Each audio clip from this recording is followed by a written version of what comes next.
Happy Friday, everybody. Welcome to another episode of China Update, where we discuss leading political, economic, and geostrategic analysis on the world's number 2 economy. My name is Tony.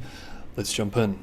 And first up, we begin with the economy. Beijing appears increasingly concerned that its massive state industrial policy strategy is in urgent need of recalibration before it's too late, with top leadership, including General Secretary Xi Jinping himself, sounding the alarm. China's State Council has issued a strong warning to the country's massive electric vehicle EV industry this week, signaling a regulatory clampdown aimed at reining in, quote, irrational competition, end quote, and preventing the sector from falling into the same pitfalls that have plagued other overbuilt industries.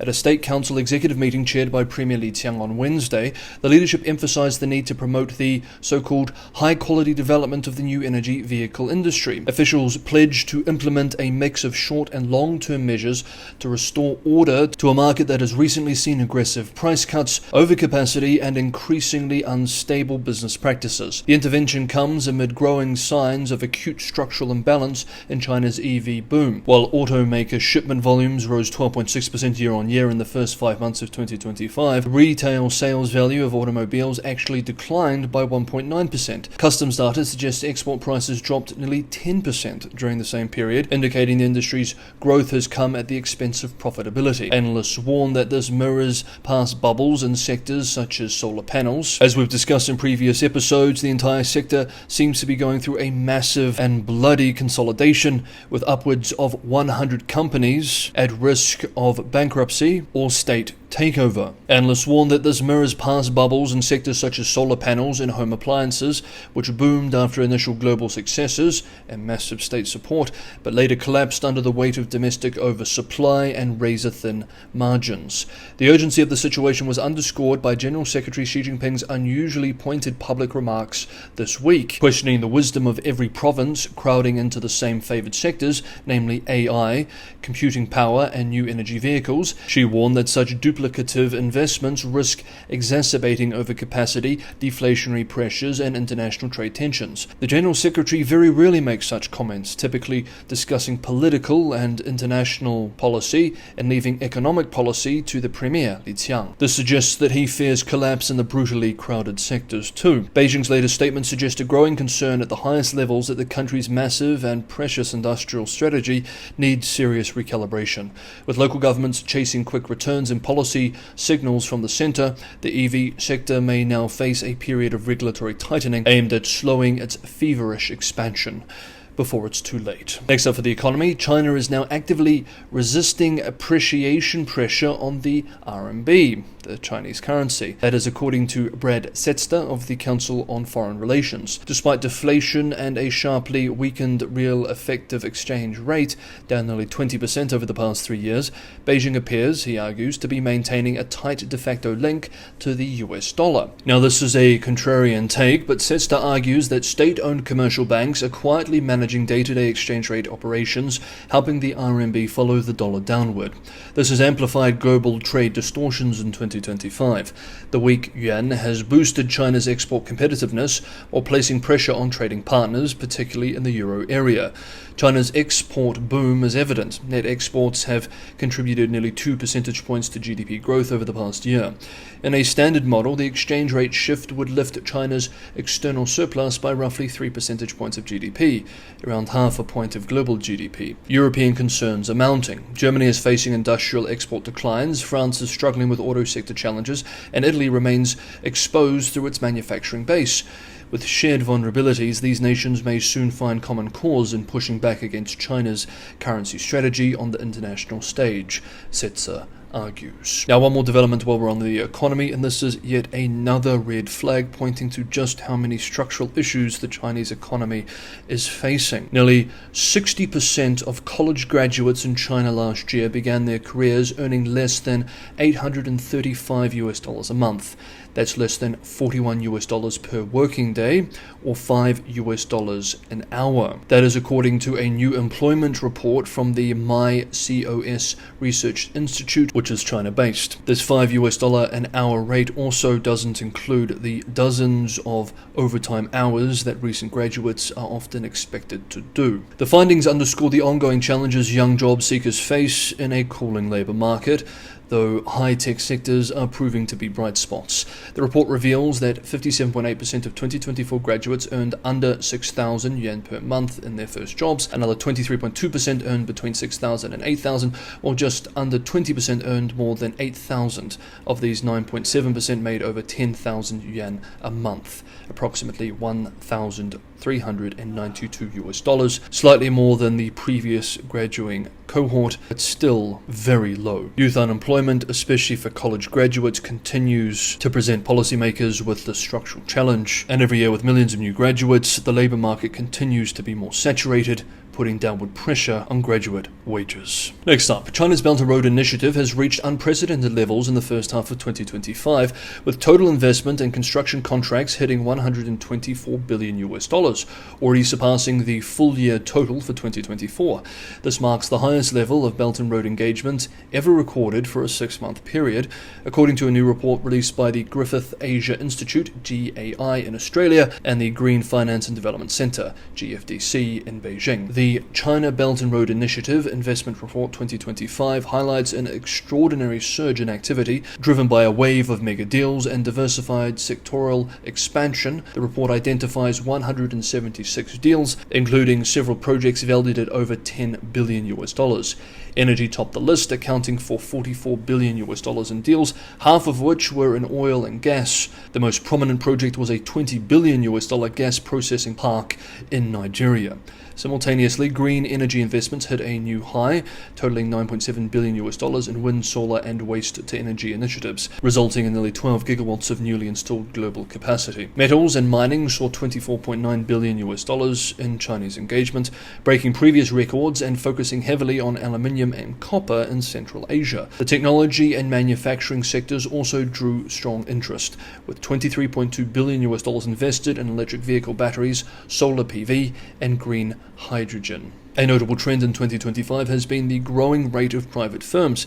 Companies such as East Hope Group, Xinfa Group, and Longi Green Energy spearheaded major projects, indicating a broader shift from state-driven to more diversified private sector-led investment under the Belt and Road Initiative framework. Regionally, Africa emerged as the top destination for Chinese capital, receiving $30.5 billion, nearly 5 times the amount seen in the same period in 2024. Central Asia followed closely with $25 billion in activity, including substantial investments in Kazakhstan. Despite continued global scrutiny, China's Belt and Road Initiative continues to evolve and expand, emphasizing both strategic energy projects and growing commitments to green infrastructure and advanced manufacturing. And of course, with this surging activity comes surging Chinese influence in many of these regions. Just a few years ago, some analysts were arguing that the Belt and Road Initiative was winding down and faced structural decline. This new report suggests that this is not the case and that the initiative is surging back. As the initiative, one of Xi Jinping's flagship strategies,